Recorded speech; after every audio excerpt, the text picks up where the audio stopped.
Rachel Dolezal, the white Spokane civil rights leader who was caught masquerading as a black woman, has now resigned as president of the NAACP. Her tale of using disguises to lead a double life has made international news, but actually got its start as a story in the Coeur d'Alene press. KXLY4's Jeff Humphrey spoke with a reporter who uncovered the truth about Dolezal's real ethnic background. Jeff?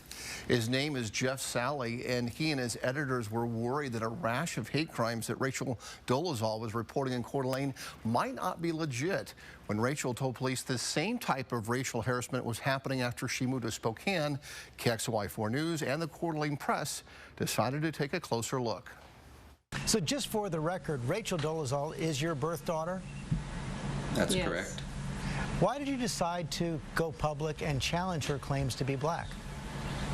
We were contacted by the Coeur d'Alene Press. The story that's dominated even network news like Good Morning America might not have ever been told if not for veteran reporter Jeff Sally. I got all the police reports that she had filed in Coeur d'Alene and found out that none of them actually were resolved, and a lot of them were pretty curious. Sally was also curious about rumblings he had heard that Dolezal wasn't even African American, especially after she posted pictures of this man Dolezal claimed was her father. We were finding all kinds of stuff that didn't add up. We laid it all out on the table, took a look at it, and said, we got a story here. A story that might not have even been relevant if not for the fact that Dolezal was rising to the top of the civil rights movement here in Spokane and continuing to report to police that she had been the victim of hate crimes.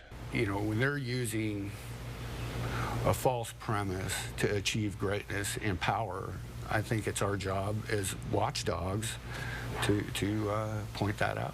And so the day before Sally published his story, we asked Dolezal questions about the man she had claimed to be her dad. Are you African American? I don't understand the question of, I did tell you that, yes, that's my dad.